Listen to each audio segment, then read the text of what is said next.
மதுரை 18ஆம் படி கருப்பின் வரலாறு. அந்த 18ஆம் படி கோவில்ல இருக்கிற அந்த 18 படிகளும் படிகள் கிடையாது. மாந்திரிக செய்கிற மந்திரவாதிகளின் ஜீவ சமாதி அது.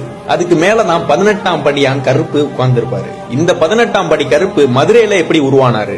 பாண்டிய நாட்டுல இருக்கிற அழகர் கோவிலுக்கு சேல நாட்டு மன்னன் வராரு. அழகரை பார்த்தோன்னே அவரோட அழகுல மயங்கி பிரமிச்சு போய் நிக்கிறாரு. இந்த அழகரை எப்படியாச்சும் கடத்தி நம்ம நாட்டுக்கு கொண்டு வரணும்னு எவ்வளவோ திட்டம் போடுறாரு. அந்த சேல நாட்டுல உள்ளவங்கன்னா சொல்றாங்க, அது ஒரு சக்தி வாய்ந்த சிலை, அது அவ்வளவு சீக்கிரம் கொண்டு வர முடியாதுன்னு. எப்படியாவது அந்த சிலையை எடுத்துட்டு வந்துடணும்னு 18 மந்திரவாதிகளை ஏற்பாடு பண்றாரு சேல நாட்டு அரசர். அந்த மந்திரவாதிகளும் சொல்றாங்க, அந்த கடவுள் ரொம்ப சக்தி வாய்ந்தவர், மாந்திரிகம் தாந்திரிகம்னா செஞ்சுதான் அந்த சிலையை கட்டுப்படுத்தி எங்களால கொண்டு வர முடியும்னு சொல்றாங்க.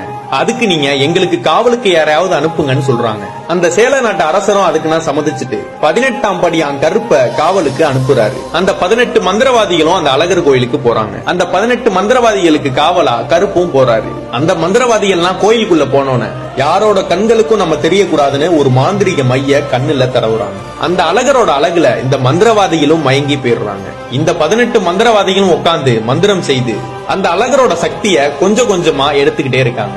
இது தினசரி நடந்து கொண்டே இருக்கிறது. அந்த அழகரோட முகப்பொலிவும் கொஞ்சம் கொஞ்சமா குறைஞ்சுக்கிட்டே வருது. இந்த 18ஆம் படி கருப்பும் அழகரை பார்க்கலாமேன்னு போறாரு. அவரும் அந்த அழகரை பார்த்து அழகுல மயங்கி நிக்கிறாரு. இங்க நடக்கிறது எல்லாமே இந்த கோவில் பூசாரி கனவுல அந்த அழகர் சொல்றாரு, என்னை திருடி செல்வதற்காக 18 மந்திரவாதிகள் என் கருவறையில் மறைந்து உட்கார்ந்து இருக்காங்க, என்னை காப்பாற்றுன்னு அந்த அழகரும் சொல்றாரு. இவர் இந்த பாண்டிய நாட்டு அரசர்கிட்ட போய் இதை நான் சொல்றாரு. அந்த அரசரும் ஒரு வழி கண்டுபிடிச்சு தினந்தோறும் அந்த பிரசாதம் வைக்கிற அந்த பொங்கல்ல நிறைய மிளகு சேர்த்து வைக்கிறாங்க. அதெல்லாம் சாப்பிட்ட அந்த 18 மந்திரவாதிகளுக்கும் மிளகோட காட்டத்தினால அவங்க கண்ணுல பூசின அந்த மையினா அழிஞ்சு அவங்களோட உருவனா தெரிய ஆரம்பிக்குது. அந்த 18 மந்திரவாதிகளும் அந்த ஊர் மக்கள் கண்களுக்கு தெரிய ஆரம்பிச்சிட்டாங்க. அந்த மந்திரவாதிகள் இந்த அழகரை எங்கள் நாட்டுக்கு கடத்த வந்தது உண்மைதான், ஆனா அந்த அழகரை பார்த்து அவரோட அழகுல மயங்கினதும் உண்மைதான். அந்த 18ஆம் படியான் கருப்பும் வெளியில வராரு. எனக்கு இங்க இருந்து சேல தேசம் போக விருப்பம் இல்ல, அதனால இந்த கல்லழகருக்கு நான் காவலா இருக்கேன்னு சொல்றாரு. இந்த 18 மந்திரவாதிகளும் நாங்கள் எல்லாரும் செய்தது தவறுன்னு சொல்லி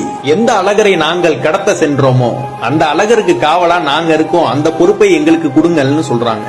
அதை இவங்க பிறவி பயனா எடுத்துக்கிட்டு அந்த அழகரை காக்குறாங்க. 18 மந்திரவாதிகளும் வடக்கு நோக்கி அமர்ந்து தவம் செய்து தங்களுடைய உயிரை தாங்களே ஜீவசமாதி படுத்தி கொண்டார்கள். அந்த ஒவ்வொருவரும் ஜீவசமாதி படுத்தி கொண்ட அந்த இடத்தை தான் 18 படிகளாக அமைச்சிருக்காங்க. இவங்களோட சேர்ந்து இந்த 18ஆம் படியான் கருப்பும் காவலுக்கு நிக்கிறாரு. அவரோட உத்தரவு இல்லாம எதுவும் உள்ள போகவும் முடியாது, வெளியே வரவும் முடியாது. கூப்பிட்ட உடனே வந்து நிக்கிற தெய்வம் பொய்யா தெய்வம், அதுதான் இந்த 18ஆம் படி கருப்பு. உண்மை எங்க இருக்கோ அவங்களுக்கு பக்கத்திலேயே இருந்து வெற்றி பெற செய்யக்கூடிய தெய்வம் அப்படின்னா கருப்புக்கு நிகரான தெய்வம் இதுமே இல்ல.